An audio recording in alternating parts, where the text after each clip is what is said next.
Hello. You might have just finished chapter 42 with me. Now we're going to read 43 in Where the Mountain Meets the Moon by Grace Lynn. Chapter 43. Min Lee took one step into the walled courtyard and then stopped. Countless red threads covered the ground like intricate lace. Interwoven in the red strings were thousands and thousands of small clay figures, each no longer than her finger. Like a spider, in the exact center sat the Old Man of the Moon. He sat cross-legged, with a giant book on his lap. His head was bowed over two clay figures in his hand, so that the most that Min Lee saw of him was the top of his head. But she could see his delicate, wrinkled hands, skillfully tying the figures in his lap together with a red thread. A blue silk bag full of red strings lay open beside him, and Min Lee felt a shock run through her as she saw it. She had seen that bag before. Deep blue silk, silver embroidery. It was the bag the Buffalo Boy's friend had been carrying that starry night. She's the goddess of weaving, Min Lee realized. She spins the red thread for the Old Man of the Moon. I knew there was something different about her. No wonder she knew how to find the king.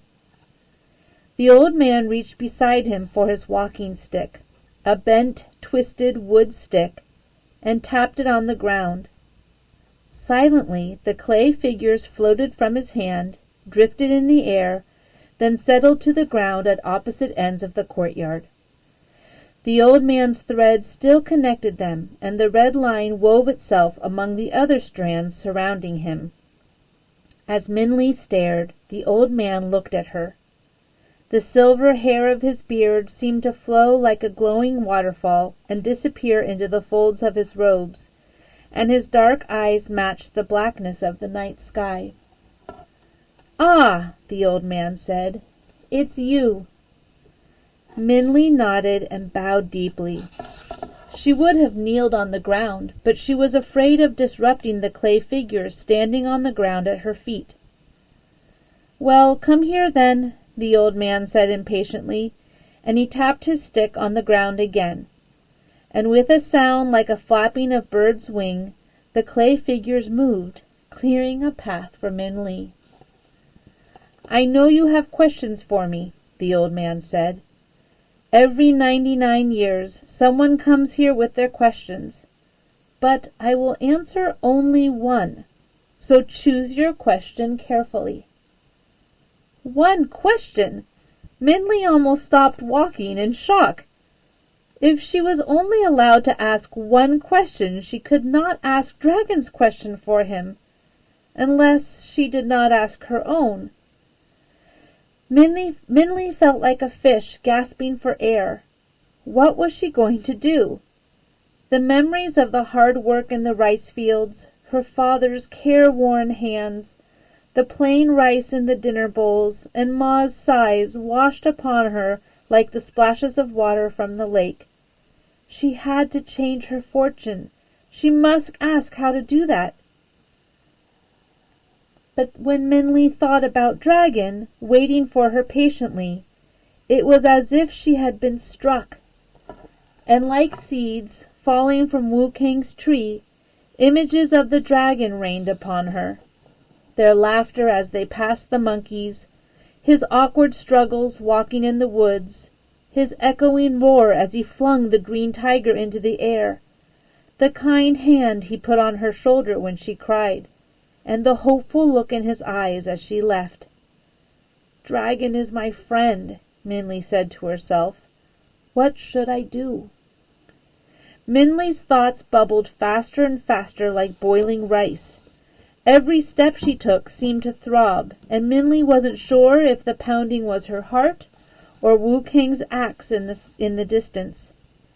As she passed the clay statues, she thought she could see figures of the Goldfish Man, the Buffalo Boy, the King, and Da Ah Fu silently watching her. Min Lee's feet seemed to ignore her pleas for slowness.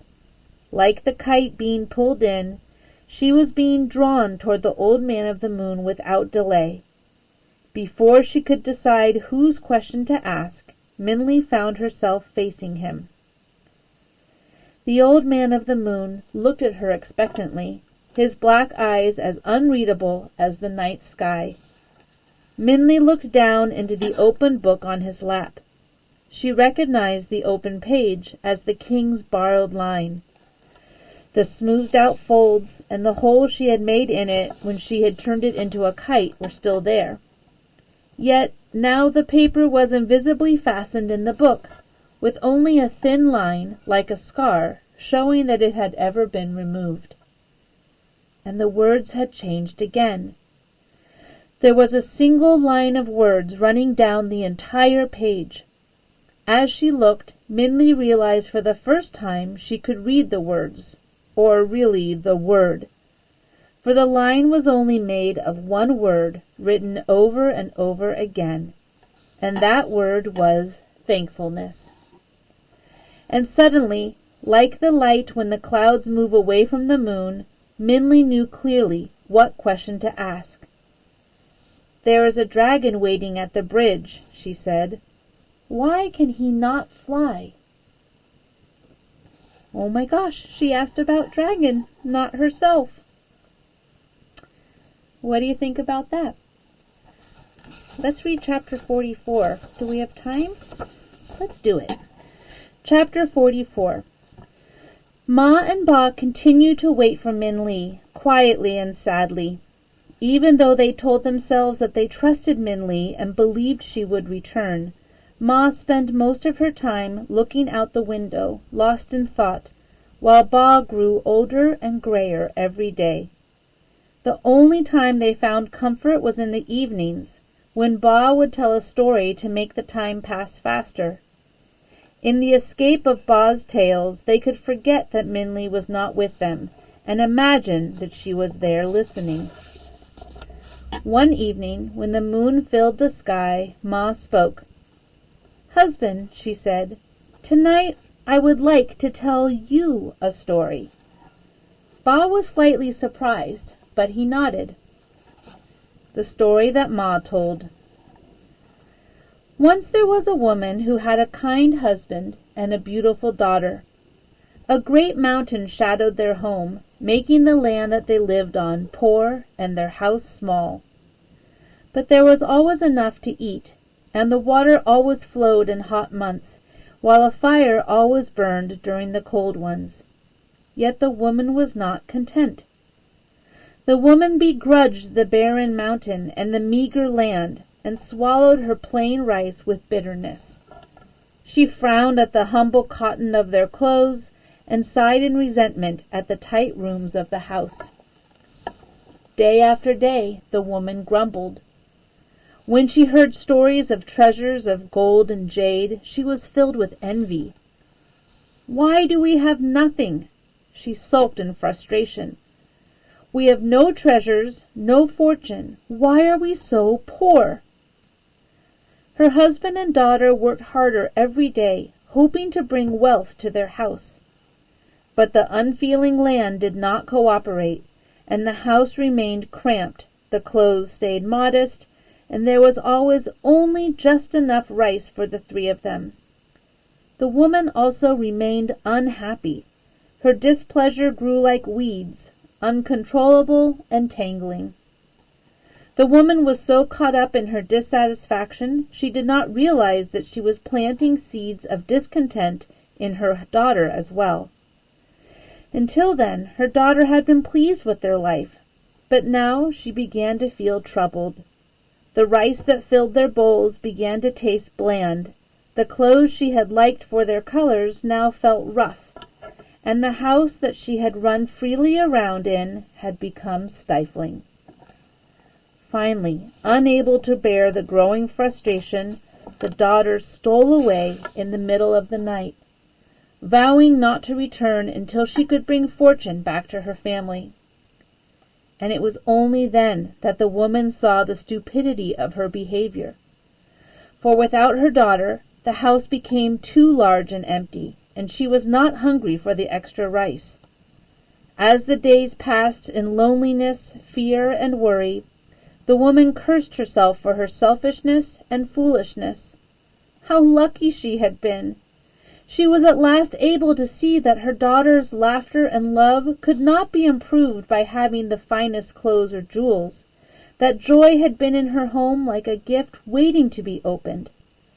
The woman wept tears for which there was no comfort. For all the time that she had been longing for treasures, she had already had the one most precious. Now wiser, the woman could do nothing but go to her husband, beg forgiveness for her actions, and hope to some day do the same with her daughter. She did not know if she would receive compassion from either, but she vowed she would wait for it. If necessary, she would wait like the mountain that shadowed them. As Ma finished, she sat herself down at Ba's feet and, like a child, she placed her head in his lap. "Husband," she said, "I've said it was your fault that Minley ran away, and I was wrong. I am to blame. Minley knew I was discontent with our fortune. If I had not been, she would not have left. I am sorry." Ba could not speak. The moon outside was so full it looked as if it would burst, and moistness dampened his eyes. He placed his hand tenderly on Ma's head. "Ah, good," the fish said. "If you make happy those that are near, those that are far will come." Ma's head raised in a jerk. She looked over at the fish and then looked at Ba, her eyes wide. "Did the fish say something?" she asked. Thanks for listening.